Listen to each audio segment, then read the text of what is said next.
Okay, well, thank you everyone for being with us. I wanted to just take one quick moment to thank all of our partners and co-sponsors, and particularly the Wales Point Restaurant is providing refreshments right outside the door, and I told them we'd be out right around 5:30. So if you all thank you for being here with us this afternoon, and if you want to get some refreshments, and we will have our community kickoff meeting starting at 6:30 tonight, but first we had asked a couple of members of our sponsors and key stakeholders to come up and provide basically a closing panel, some closing thoughts, and some reactions to what they heard here today.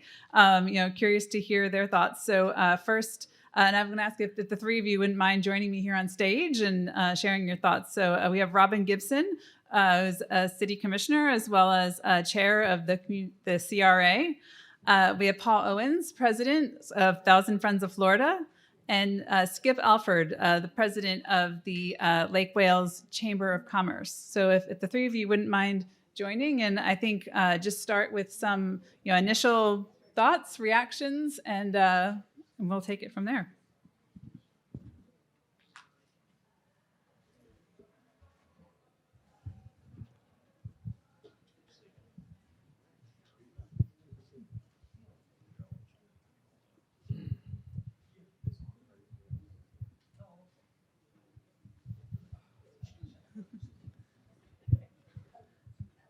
So is there anything you heard today that you found interesting or inspiring or questioning? We're, again, curious to hear your thoughts.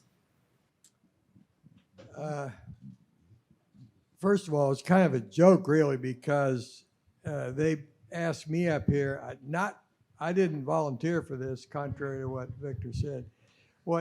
They asked me up here to watch somebody writhe in pain for not being a prophet in his own hometown. I know all these people, so they know better.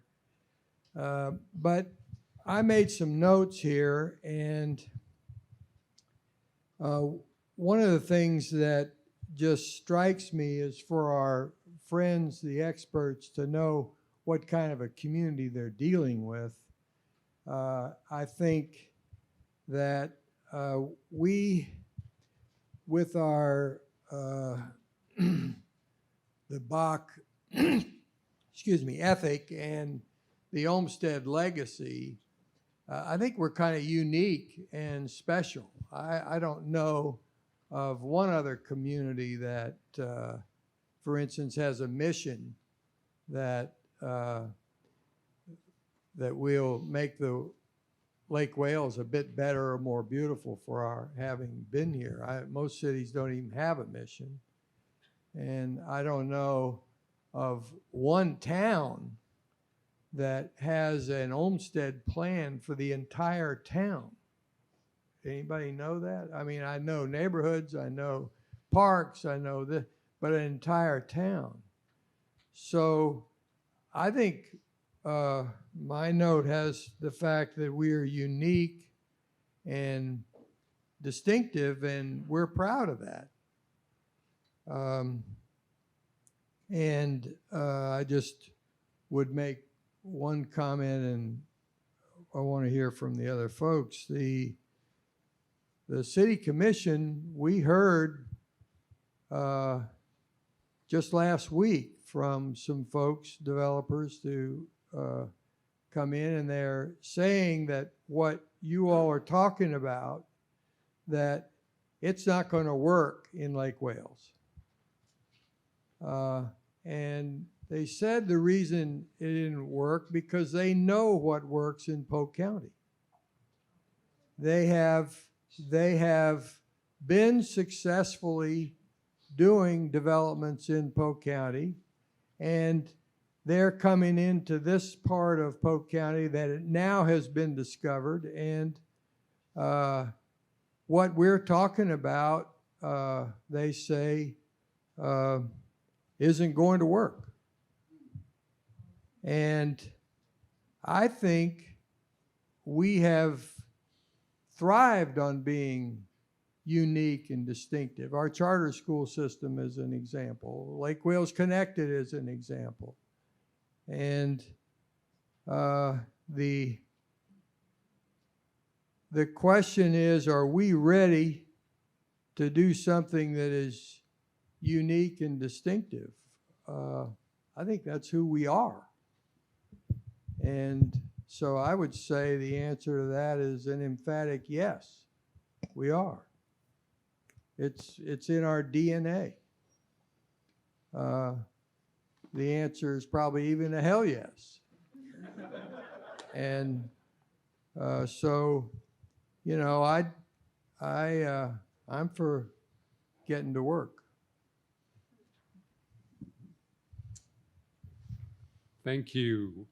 So I'm going to answer the Admiral James Stockdale questions. If you remember him, you remember he was Ross Perot's running mate in 1992, and he famously said, "Who am I? Why am I here?" at the beginning of the debate. Well, you've already heard who I am. I'm the president of the 1,000 Friends of Florida.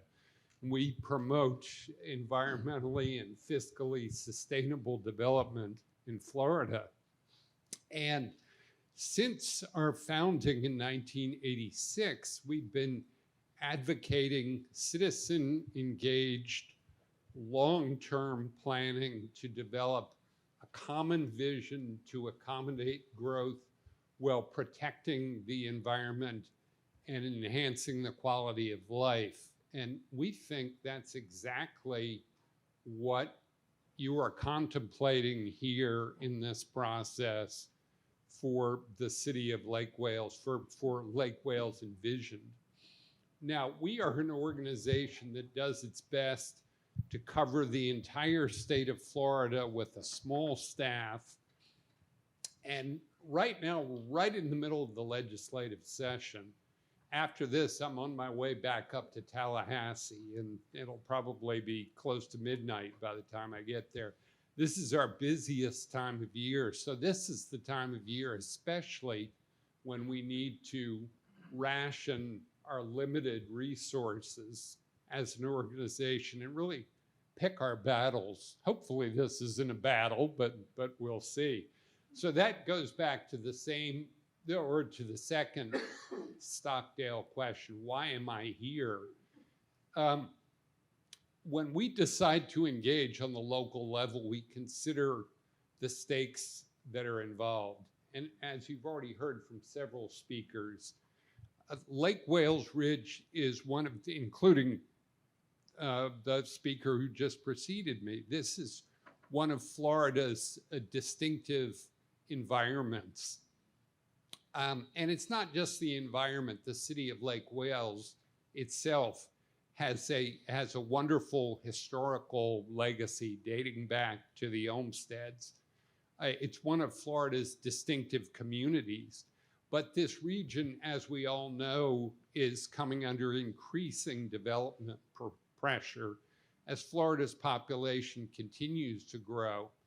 And this is an important element. I'm not sure anybody mentioned it today.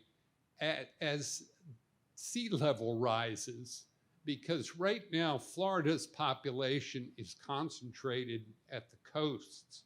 But as sea level rises, there is going to be an inevitable and inescapable pressure to start moving toward inland areas in Florida. And in fact, we have a report that's coming out. We'll be having a free webinar next week when we unveil it about the impact of sea level rise on land use in Florida, what that's going to do to Florida. But one of the things inevitably it's going to do is push people toward the middle of the peninsula, including the Lake Wales Ridge. And of course, this transition coincides with other historically significant developments facing this community right now that we talked about, like the challenges facing the citrus industry and the pressure on owners of citrus property to convert to what's been called, I've heard called the terminal crop of asphalt and rooftops. So how this community, this signature city on the Lake Wales Ridge, handles increasing growth pressure is going to have a large and lasting impact on the environment of this distinctive region far into the future. It could set a precedent for growth and development, not only for the Lake Wales Ridge, but for other environmentally sensitive areas in Florida. So if you get it right here, you could provide an example that would resonate up and down the peninsula. So that's another element we consider when we decide to engage, the precedent-setting potential. And I don't think there's any question that how you handle this here in Lake Wales could be a template for other communities throughout Florida. The aspirations that have been developed for this process are aspirations we have for every community in Florida. You've probably seen them all. One of them, though, I wanted to highlight is the cultivating economic prosperity, because and that point has been made, but I think it's important that communities that get this right are economically vibrant communities. They're the kind of communities where your children and grandchildren will have economic opportunities. It's good for the economy if you preserve the environment and the quality of life. And finally, we're participating in this because we have an extra level of confidence because it's of the all-star team that you have led by Dover Cole that's leading this. We think if you look at the portfolio of their work, if you look at it online, you can see the potential for what could be achieved here in Lake Wales. So we're excited about this at 1,000 Friends of Florida. We look forward to, with great anticipation, to this process and what you all choose as your vision for the future. And we think good things are coming from this community-driven process. Yeah, we all face challenges. Somebody asked me today, Skip, why you keep letting your hair grow? So there's no way I'm letting Robert Connors have better hair than me. Yep, we all have challenges.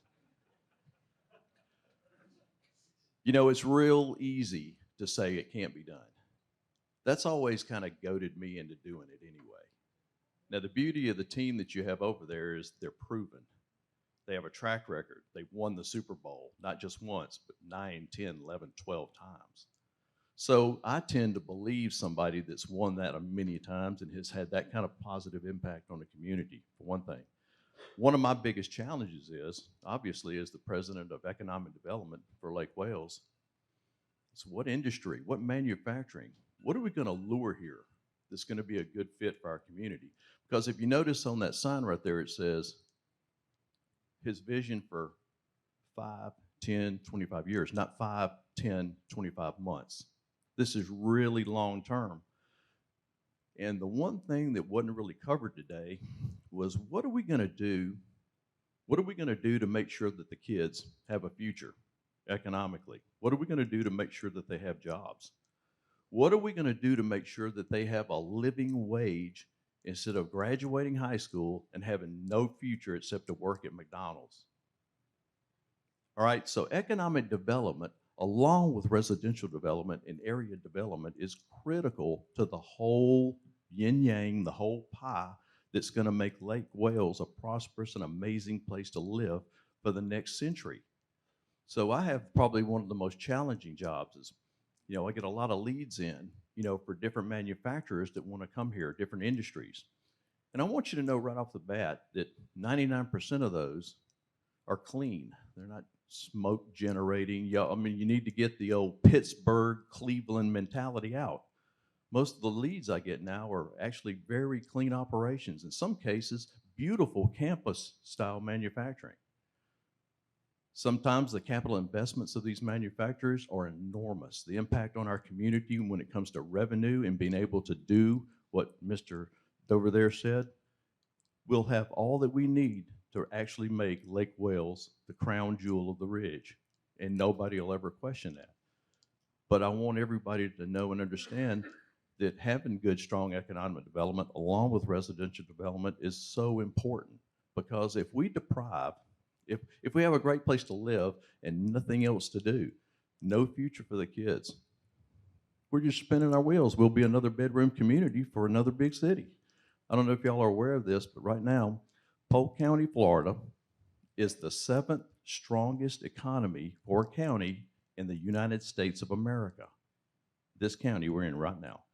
It is becoming the focal point of a lot of interest, a lot of leads, and that's going to increase.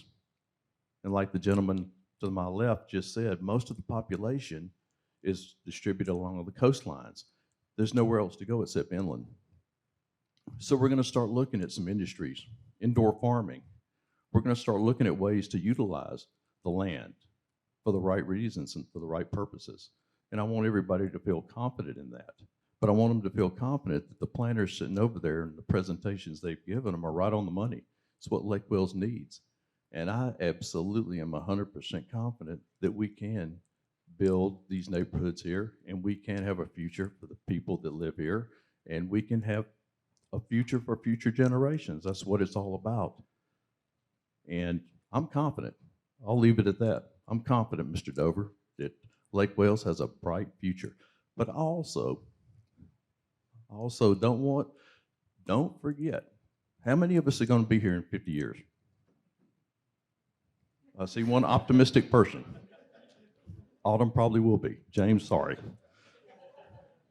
But listen, y'all, in 25, 50 years, we're going to be on the next journey the Lord has us on. We're not going to be here.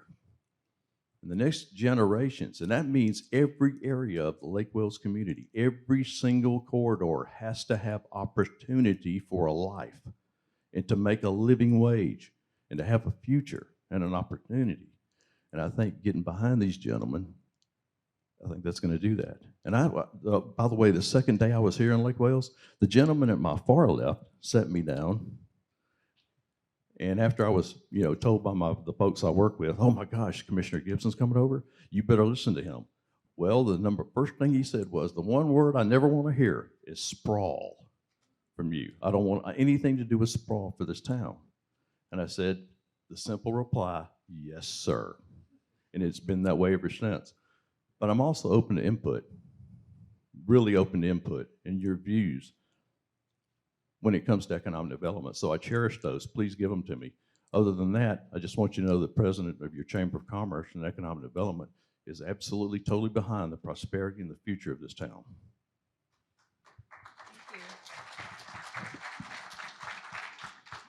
And so I don't know if we have one or two questions. I know it is 5:30, so if anyone hasn't already, there is food available, so to let you all know. But I want to take one or two questions here. And Eric, are you all working on the lights? Is it?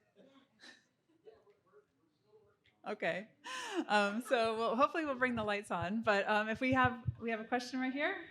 Well, this is not exactly a question, but I just want to say everything about this afternoon has been incredibly inspiring to me. It's something Skip said a minute ago, jogged the memory. He's talked about getting indoor farming into Lake Wales. Many years ago, I visited Iceland, and they were now building greenhouses to grow bananas in Iceland. And I thought, what chutzpah is that? We ought to have at least as much chutzpah as the Icelanders had. And they were doing it, by the way. You can get the freshest salad on the planet Earth right outside of Keflavik, Iceland. And absolutely no germs, no bad things in it, completely healthy for you.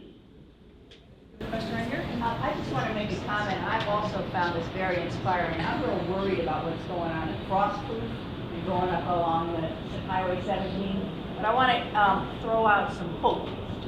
It's, get on the website and look at Cody Cove Farms. Okay, that's Park. My husband's family's been there 100 years. He just sold some property to a young fellow farmer. Does everything sustainable, no industrial plowing, no pesticides, nothing. And what he is doing is selling seeds and other plants. So if anybody is interested, get on the internet and look at Cody Cove Farms. Josh Jameson is the farmer. He got his training from Warner Southern, which was to train people in the heart program to go to third world countries and work alongside the local farmers to improve and increase food production. Right here in Polk County, not just 7 miles from here. 10 miles. Great.